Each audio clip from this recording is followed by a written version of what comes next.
গতবার বলেছিলাম না আমার বাপের পীর বলতে দেবো না, মনে নেই কারণ নাকি? আজও বলছে পীর বলতে দেবো না, কারণ যে মুখস্থ একে দমে 360টা কাঁচা খিস্তি করতে পারে সেও যদি নামের আগে পীর লেখে তাহলে ওই তালিকায় আমার বাপের যাবে। আল্লাহওয়ালা হওয়ার জন্য আলাদা কোনো ঘরবাড়ি আর জঙ্গল লাগে না, আল্লাহওয়ালা হওয়ার জন্য একটা ভালো অন্তর লাগে। সংসার করে, চাষ করে, ব্যবসা করে, জাল বুনে এত কিছুর ভিতর দিয়েও আল্লাহওয়ালার জীবন যে তৈরি করা যায় তার একটা জীবন্ত ইতিহাস শামসুর রহমান পৃথিবীতে রেখে তবে কবরে গেছে। সন্তান হিসাবে খুব কাছ থেকে যেগুলো পেয়েছি, খুব কাছ থেকে যেগুলো দেখেছি, সেগুলো প্রতি মুহূর্তে মুহূর্তে আমাদের দগ্ধীভূত করে। 85-86 বছর বয়সের এই মানুষটাকে যারা খুব কাছ থেকে চেয়েছেন বা চিনেছেন এবং বুঝেছেন, তাদের কারো কাছে তিনি খারাপ, আবার কারো কাছে তিনি ভালো। এটা খুবই স্বাভাবিক। সবার কাছে তিনি ভালো নন, আবার সবার কাছে তিনি খারাপ নন। একটা মানুষ দোষে গুণে বেড়ে ওঠে, কিন্তু যখন কোনো মানুষ দোষ করে, দোষকে অনেকেই খারাপ বলার পরেও অনেকে দোষী মানুষকে সাপোর্ট করে। আবার যখন কোনো গুণীজন ব্যক্তি ভালো কাজ করেন, ভালো কাজের স্বীকৃতি দেওয়ার মানুষও যেমন থাকে, ভালো কাজের ভেটো দেওয়ার মানুষও সমাজে কিছু থাকে। সবকিছু মিলিয়ে বলতে হবে অত্যন্ত গরিব পরিবার থেকে উঠে আসা, খুব গরিব পরিবার থেকে উঠে আসা একটা গরিবের সন্তান, বাপ হারা, দাদিমা বেঁচে ছিলেন, লালন পালন করতেন। কিছুকাল পরের বাড়িতে আব্বাজি মেন্দারি কেটা কাজও করেছেন। মরহুম মগফুর কবি আলহাজ আব্দুল নাইম সাহেব, তিনি আব্বাকে নিয়ে মাদ্রাসায় ভর্তি করে দিয়েছিলেন। যারা বলে, আমি খুব বেশি তাদের খারাপ বলি না, আর সবাই আপনারা জানেন, সারা পশ্চিম বাংলার অর্ধেক লোক জেনে গেছে ওরা নিমাই চাঁদের কথা। শোনেননি না? প্রথম শুনছেন নিমাই চাঁদ, শোনেননি? এতে কাবে আছে, শুনেছেন? আজকের থেকে এটাও বলে দেবেন যে ওরা শুধু নিমাই চাঁদের কথা না, ওরা মেন্দারেরও ছিল।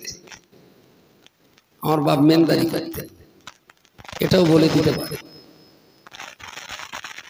আব্বাকে চাষির জীবনে এমন কোনো কাজ নেই যে কাজটা আব্বা পারতেন।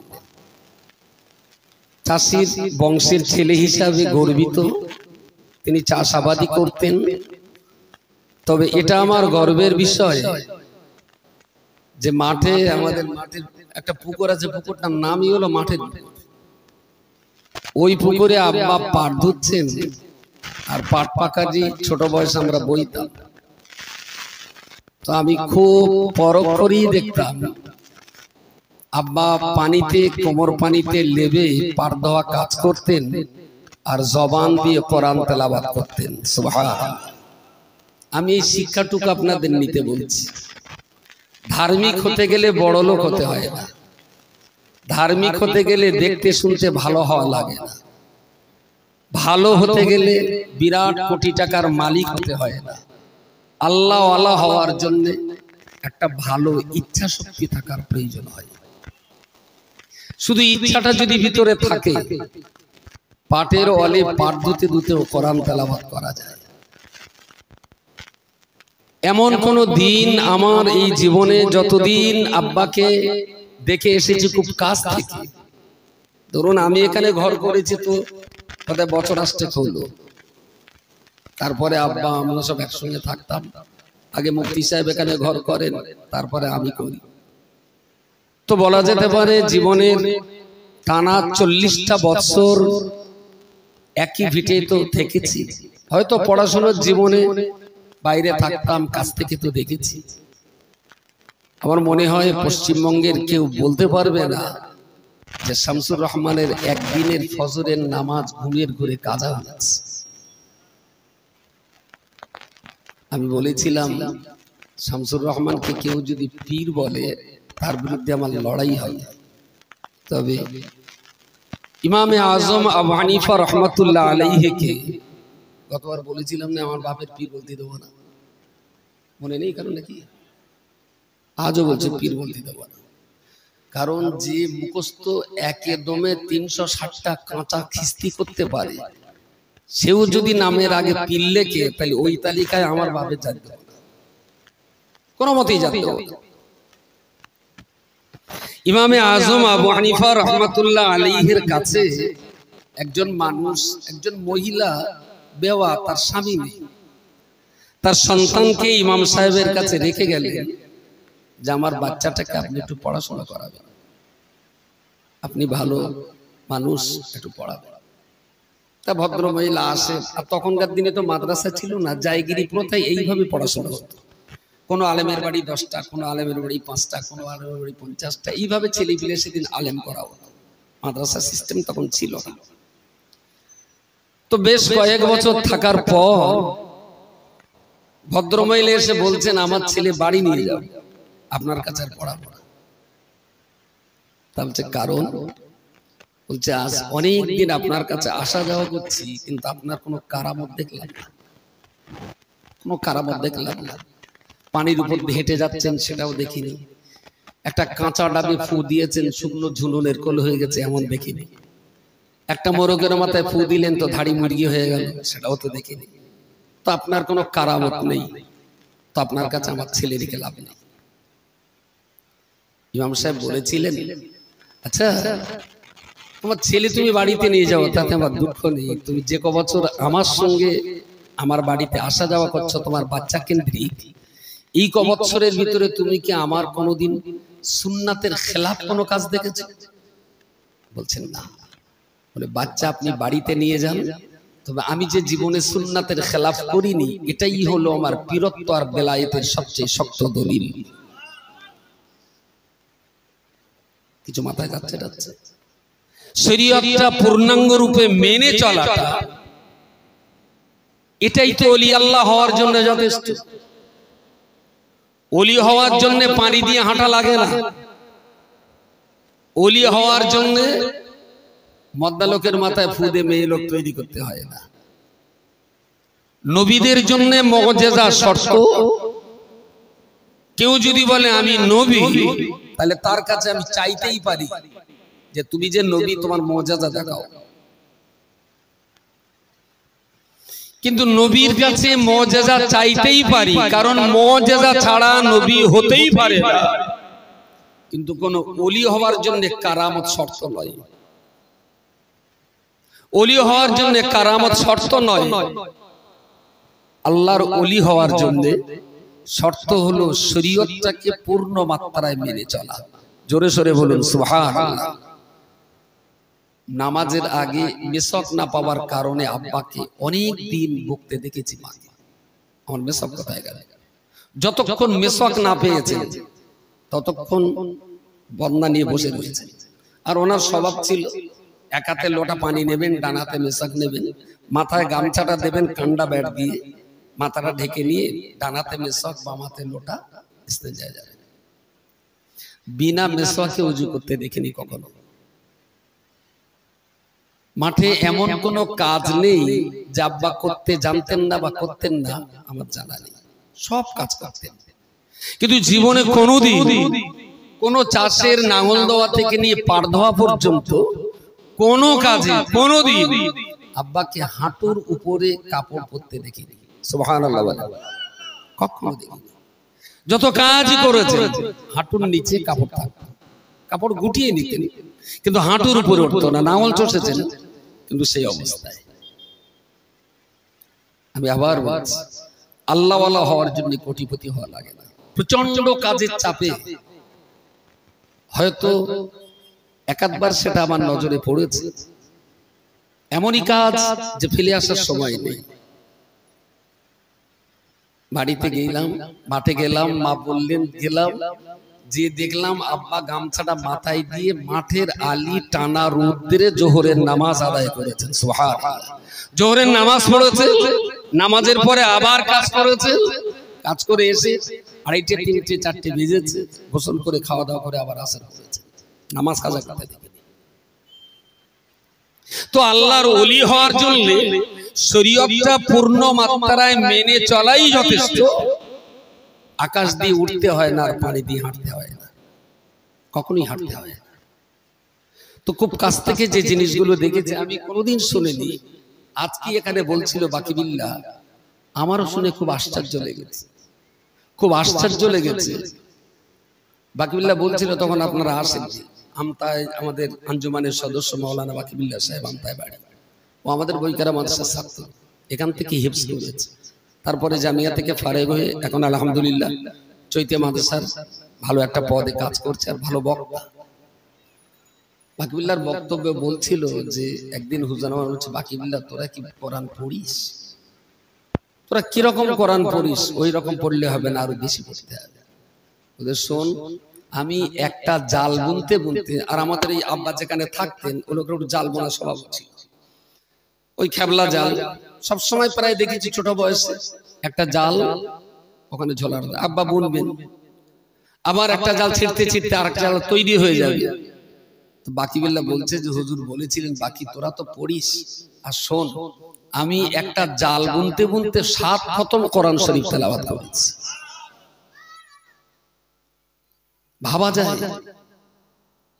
তো আল্লাহওয়ালা হওয়ার জন্য আলাদা কোনো জীবন লাগে না, আল্লাহওয়ালা হওয়ার জন্য আলাদা কোনো ঘরবাড়ি আর জঙ্গল লাগে না, আল্লাহওয়ালা হওয়ার জন্য একটা ভালো অন্তর লাগে। সংসার করে, চাষ করে, ব্যবসা করে, জাল বুনে, এত কিছুর ভিতর দিয়েও আল্লাহওয়ালার জীবন যে তৈরি করা যায় তার একটা জীবন্ত ইতিহাস শামসুর রহমান পৃথিবীতে রেখে তবে কবরে গেছে। আমার বাবা সোনার চামচ গালে নিয়ে জন্ম নেয়,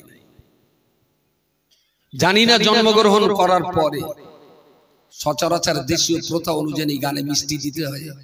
আমার বাবার সংসার যা গরিবের সংসার ছিল, তাতে গালে মধু দেওয়ার মতন পয়সা ছিল বলে আমার মনে হয় না, মনে হয় না। এত গরিবতার ভিতর দিয়েও জন্ম নিয়ে তার শিক্ষকতার যোগ্যতা ছিল, পড়াশোনার যোগ্যতা ছিল, তিনি হাফেজা করা, শুধু হাফেজ ছিলেন, মাওলানা পড়ার সুযোগ তার জীবনে হয়নি, শুধু হাফেজই ছিলেন। কিন্তু আমার বাড়িতে এখনো যাবেন, আব্বা যে জায়গাটায় শুতেন, আমাদের এই পুরনো বাড়ি, ছোট একটা আলমারি আছে, ওই আলমারিতে ঠাঁসা বসিরাট হুজুরের কেতাব, আর কেতাবগুলো আন্ডারলাইন করা, কত পৃষ্ঠায় চিহ্নিত দেওয়া, গুরুত্বপূর্ণ জায়গায় উনি চিহ্নিত দিয়ে রাখতেন। কেতাবগুলো আজও সেইভাবে মুফতি সাহেব সযত্নে রেখে দিয়েছেন, দেখবেন। কেতাবগুলো একেবারেই কি বলবো, তেলা পোকার মতো করে মনে হয় প্রত্যেকটা পৃষ্ঠা কুটিয়ে কুটিয়ে তিনি পড়তেন।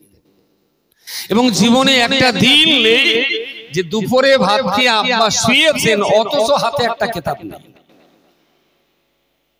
বাবার কালে কোনোদিন দেখিনি।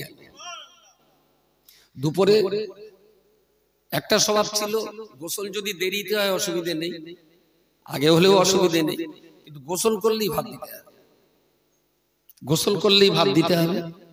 আর ভাত যত রকমের তরকারি হোক না কেন শেষে একটু দুধ আর মিষ্টি দিতে হবে, দুধ আর মিষ্টি। যার জন্য বাড়িতে গায়ে আমাদের বসা থাকতো হালি পরে, আর মায়ের শরীরটাও তো সেই রকম, আর গায়ে টানাটানি শরীরও নেই। আর আজকালকার বৌমা তো দেয়াল টিপলি চুলো গরম হয়, গাইগুলো দড়ি দড়ে টানবে, সে কেউ সহ্য করবে না। তা নইলে আমি বাচ্চা বয়স থেকে আমাদের বাড়িতে গাইগুলো দেখে এসেছি, গাইগুলো দুধ খাওয়া আব্বার খুব একটা নেশা ছিল, দুধ ছাড়া তিনি ভাত খেতেন না। খাবার শেষে একটু দুধ চাই, যে কোনো একটু মিষ্টি, সে গুড় হোক, বাতাসা হোক, চিনি হোক, একটু মিষ্টি একটু দুধ সর্বশেষ তার দিতেই হবে। আর খাওয়ার গোসল করলেই ভাত দিতে হবে, তাতে যদি তরকারি একরকম হয় তো তাই দিয়ে দিতে হবে। গোসল করার পরই নামাজ পড়ে ভাত খাবেন, আর ভাত খেয়ে শুয়ে পড়বেন। তো সচরাচর যখন বাড়িতে থাকতাম আব্বার এই গ্লাসটা ভাতের প্লেটটা দিতে হতো, দিতাম। তো জীবনে যতবার দেখেছি খেয়ে দিয়ে নামাজ পড়বেন, নামাজ পড়ে খাবেন, খেয়ে দিয়ে শুয়ে পড়বেন, তো চিতই শুয়ে হাতে একটা বই লাগবে। বই ছাড়া আমার বাপকে জীবনে কোনোদিন আমি দুপুরে শুতে দেখিনি, রেকর্ডিং মনে পড়ি। যদি আপনি রহমানিয়া স্মৃতি সমাবেশে এসে রহমানিয়া স্মৃতি সমাবেশে এসে যদি এখান থেকে কিছু না নিয়ে যেতে পারে তাহলে তাবারুকটাই আপনার সম্বল। আপনি সন্ধ্যাবেলা এসেছেন, আমরা রাত 11টায় না আসি,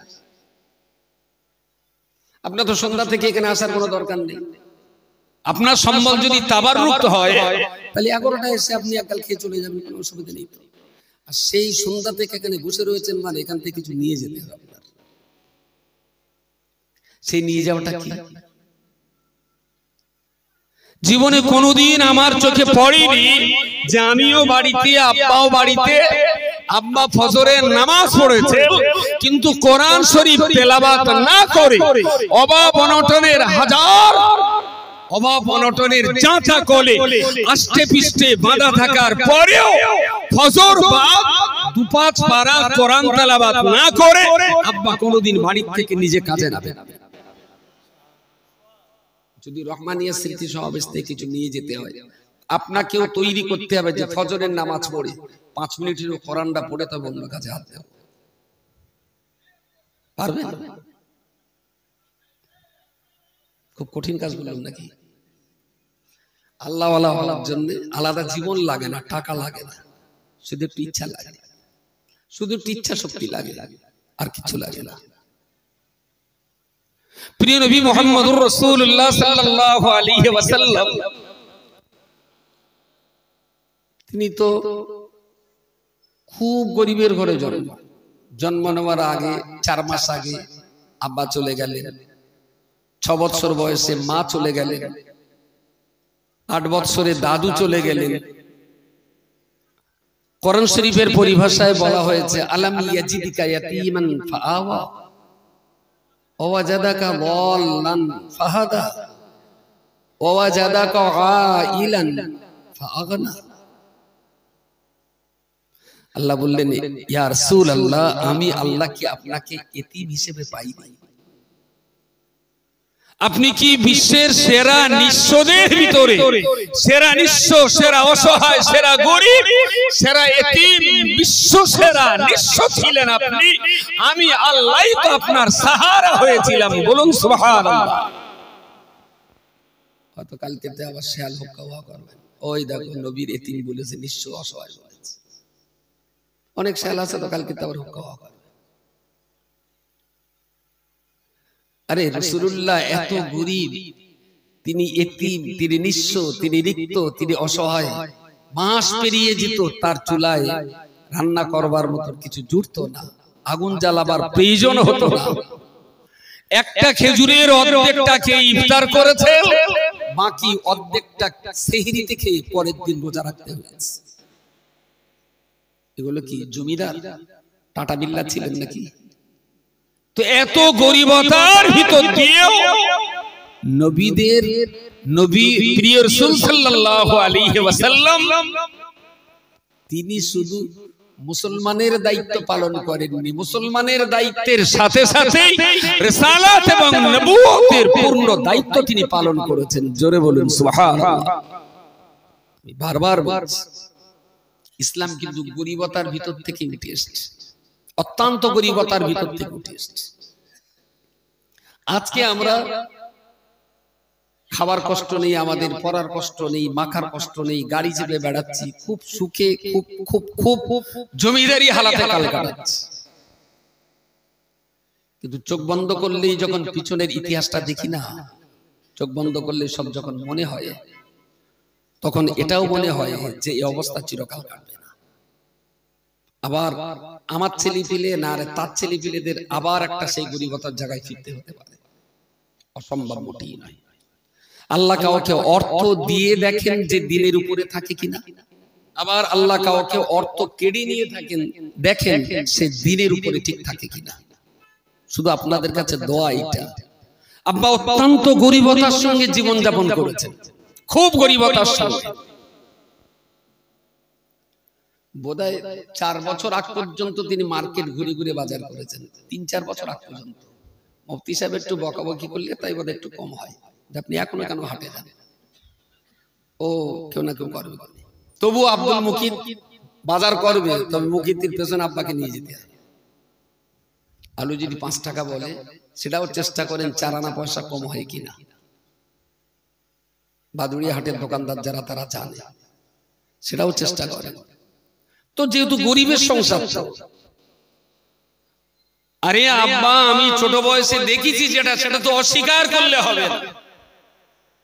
ধান কিনে দেবেন, ভোরবেলা উঠে মা সেদ্ধ করবেন, সেই ধান সারাদিন শুকোবে, বিকেল হবে আব্বা সেই ধান বস্তা করে নিয়ে ভাঙাতে যাবেন, সন্ধ্যার পরে সেই চাল বাড়ি আসবে কি সন্ধ্যার আগে, মা সেই পুরো চাল ধান একসঙ্গে ঝেড়ে দেবেন, আব্বা চালগুলো নিয়ে বাদুড়িহাটে বিক্রি করবেন, করে আবার পরের দিনের জন্য ধান কিনে বাড়ি আনবেন। না হলে কোনো কোথাও দাওয়াত থাকলে সেখানে দাওয়াতে যাবেন, সকালে আবার মাটি অথবা বাদুড়িয়া থেকে ধান কিনে আনবেন। এই তো ছিল আমাদের সংসারের অর্থনৈতিক পরিকাঠামোর শুভ সূচনা, শুভ সূচনা। আর সেই সঙ্গে সঙ্গে আমরা একে একে পড়াশোনা করতে করতে এই স্কুলে, এই মসজিদের পাশে স্কুল, এই স্কুলে পড়েছি, ক্লাস 3-4 পাস করেছি একে একে মাদ্রাসায়। মুফতি সাহেব 4 পাস করলেন, আব্বা তাকে দিলেন টোনা মাদ্রাসায়। আমি 4 পাস করলাম, আব্বা তুলে দিলেন চৈতে মাদ্রাসায়।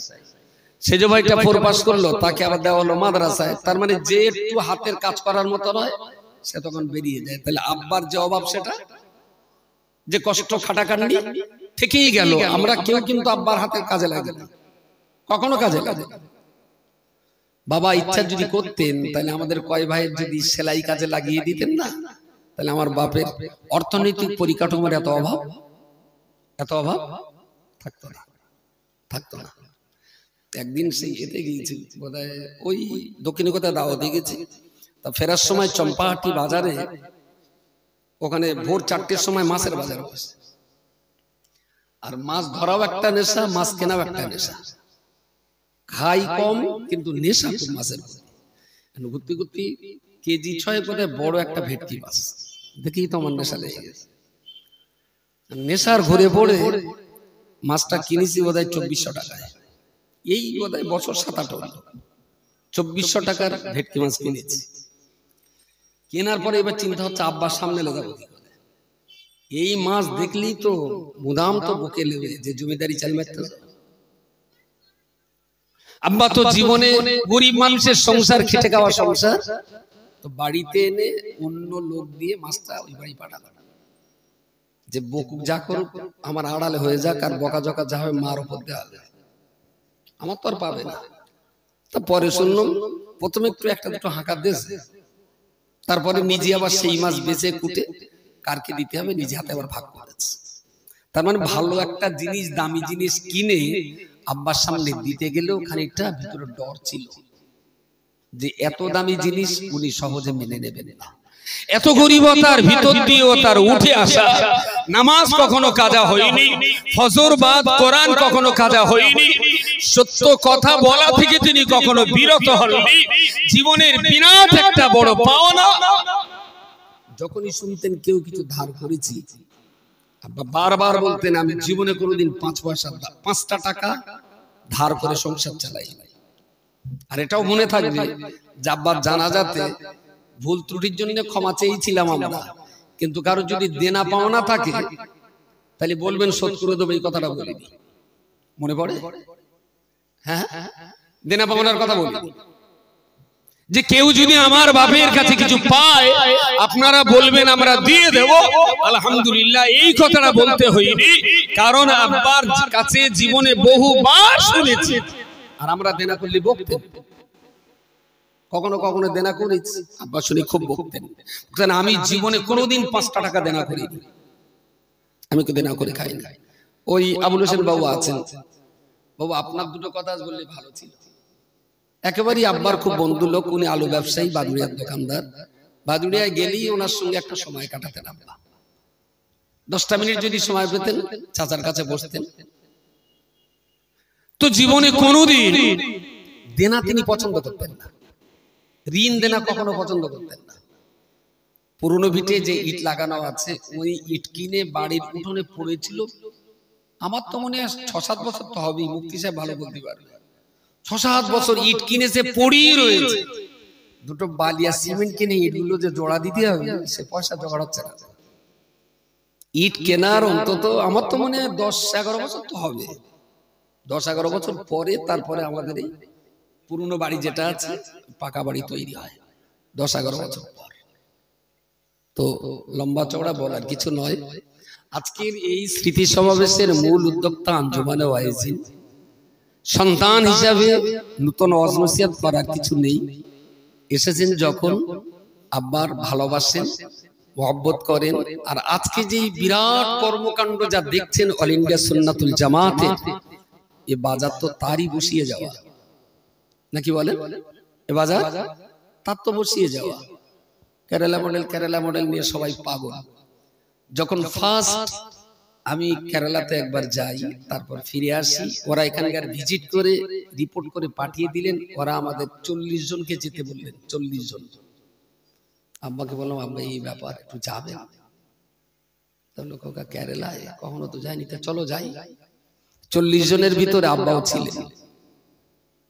ছিলেন। তখন আমরা এখানে মডেল চালাবো কি চালাবো না, কিভাবে পারবো কি পারবো না, ওসব কিছু না। মডেলের ব্যাপারে প্রথম আমাদের সবচেয়ে বড় সফর হয় ওইটাই। 1 সপ্তাহ সফর ছিল, 40 জন গিয়েছিলাম। সে সফরে আব্বাও ছিলেন। আব্বাও খুব দেখে শুনে বললেন, খোকা এদের পড়াশোনা সত্যি সত্যি খুব উন্নত, সুবহানাল্লাহ। উনি যখন বললেন তখন আমি একটু সাহস পেলাম। সঙ্গে আরো যারা ছিলেন তারাও বললেন যে না, এদের কাছ থেকে কিছু নেওয়ার আছে, এদের কাছ থেকে কিছু শিখবার আছে, কিছু সিস্টেম, কিছু নীতি, কিছু পদ্ধতি এদের কাছ থেকে আমার নেওয়ার আছে। আমি আজও বলছি, পশ্চিমবঙ্গে আলেমের অভাব নেই, পশ্চিমবঙ্গে ভালো শিক্ষকের অভাব নেই, পশ্চিমবঙ্গে পড়াবার মতো অনেক ছাত্র আছে পশ্চিমবঙ্গে। সেই সঙ্গে সঙ্গে আরো একটা জিনিস খুব ভালো আছে, সেটা হলো অলস, বুঝতে পারেন? ভালো ভালো টিচার আছে এখানে, খুব ভালো ভালো শিক্ষক আছে পশ্চিমবঙ্গ, ভালো ইলমওয়ালা, ভালো আলেমও আছে। কিন্তু অভাব হলো সিস্টেমের, আর বাড়তি পাওনা হলো অলসতা। তো সেই সফরে আব্বা যখন মত দিলেন, আরো যারা ছিলেন আমরাও মতামত করলাম, ওদেরকে আসতে বললাম। এইভাবে বুঝবার চললো টানা প্রায় 11 বছর। তারপরে আমরা ফিরলে নামি তো 2017 সালে, ফিরলে নেমেছি তো 2017 সালে, আলহামদুলিল্লাহ। তো আঞ্জুমানে ওয়াইজিনের আহ্বানের আজকের এই মজলিস, মুফতি রজব আলী সাহেব এই জলসার আহ্বায়ক। সবাই বলেছেন এই জলসার কোনো দায়িত্ব আমি বিশেষ করে পালন করিনি, যা করার রজব আলী সাহেবই করেছেন। আর আমাদের গ্রামের নওজওয়ান যুবক ছেলে যারা, বিশেষ করে আব্দুল মুকিত, মাদ্রাসার দায়িত্ব তারই উপরে বর্তায়। আব্দুল মুকিত থেকে বাচ্চাদেরকে নিয়ে এই কাজকাম, এই আয়োজন, এই ব্যবস্থাপনা যা হয়েছে। আর সঙ্গে এটাও বলে দিচ্ছি, এই জলসার জন্য কোনো আম ভাবে কোনো মানুষের চাঁদাপত্র নেওয়া হয় না। আঞ্জুমানে ওয়াইজিনের আলেমরা টাকা দেন, আর জমিয়তুল মুআল্লিমিনের যারা আছে তারা টাকা দেন। আমাদের মাদ্রাসার ছাত্রগুলোকে আমরা বলেছিলাম, তোরা পারিস তো 1-2 টাকা দিস, যদি মনে করি হুজুরির এই সবাই অংশ থাকুক, তাহলে ছাত্রছাত্রী তোর 1-2 টাকা দিস। তারাও কিছু দিয়েছে। আর আমাদের হাদিয়া মোরাল স্কুলের মাস্টার ছাত্র, ওরা কিছু দিয়েছে। একদম এটা একেবারে যদি বলতে পারেন রক্তবিহীন যে পরিবার, এডুকেশন এবং দ্বীনের যে পরিবার, অল ইন্ডিয়া সুন্নাতুল জামাতের যে পরিবার, এই পরিবারের সঙ্গে সম্পর্ক রাখা শিক্ষিত সমাজ তারাই টাকা দিয়ে এই মজলিসটার আয়োজন করেন। সাধারণভাবে কোনো চাঁদাপত্র তোলা হয় না। আগামী দিন আবার এই সভা হবে কি না, সেটা রজব আলী সাহেব যেহেতু আহ্বায়ক, উনি একটা ঘোষণা দেবেন হবে কি না। যদি হবে বলে তাইলে হবে। আর আমি খুব অহংকার করছি না, আল্লাহ শুকরিয়া আদায় করছি, আমার বাবার কবরের সব রেসানির জন্য দেশের লোক লাগবে না। ডাক্তার করলেন একটু রাগ হওয়ার কথা, দেশের লোক লাগবে না। মুফতি সাহেবের বড় ছেলে হাফেজ মাওলানা মুফতি, ঠিক আছে? আমার বড় ছেলেটা হাফেজ, মেয়ে ছেলেটা ফাজিল পড়বে এবার। আসাবুল আমার সেজবনির ছেলে, বড় দুলা ভাই হাসান ভাই, হাসান ভাইয়ের 2 ছেলে নাজমুল এবং আমিবুল, ওরা 2টো মাওলানা হাফেজ। সেই সঙ্গে আমার ছোট বোন মঞ্জুরা, মঞ্জুরা ছেলেটা একদম বাচ্চা বয়স, বোধহয় 10-11 বছর বয়স, সে হাফেজ। আমার একটা বোন হাফেজ, আমার বাপ কারণ মূর্খ করে যাননি। আলহামদুলিল্লাহ 11 ভাই বোন এখনো বেঁচে আছি, সবাই নামাজি। আর যে কটা বোন বিয়ে দিয়েছি আলহামদুলিল্লাহ জামাইগুলো হাফেজ মাওলানা মুফতি, তার ভিতরে অনেকে আছেন। আবার এই কোম্পানিতে নতুন যা প্রোডাকশন হয়েছে মাশাআল্লাহ তারাও হাফেজ মাওলানা। সুতরাং আমার বাপের কবরে সবর হোসেনের জন্য আপনাদের মোকাবেক্ষী না। যদি আপনাদের কিছু মনে হয় শামসুর রহমানের কবর জিয়ারত করে কিছু রুহানি দোয়ার দরকার, তাহলে আপনার আসা দরকার। কথাটা কি বলবো, অহংকার মানা হলো নাকি? অহংকার? আমি অহংকার করছি না, আল্লাহ শুকরিয়া আদায় করছি। দেশের জনগণ যে যতই করুক না কেন, আমার বাবার রুহের সওয়াব রাসানির জন্য বেটা বেটি নাতি নাতনি ভাগনা ভাগ্নি পোতা পত্নীদের দোয়া মরা লোকের জন্য যতটা উপযুক্ত আর গ্রহণযোগ্য, পুণ্যের দোয়া ততটা গুরুত্বপূর্ণ নয়। সেই জন্য আপনাদের ছেলে মেয়ে হাফেজ করুন, মাওলানা করুন, কোরআনের শিক্ষা দিন। আপনার প্রতি আপনার জানাজা পড়াক, আপনার জীবন সার্থক হোক। বাকি দোয়া দানি আপনার বাপের জন্য আমরাও করব, আমার বাপের জন্য আপনিও করবেন। এটা সৌভাতৃত্বের নমুনা। শেষ করছি আমি। মুফতি সাহেব রয়েছেন, তিনি শেষ দোয়া সব রাসানি করবেন।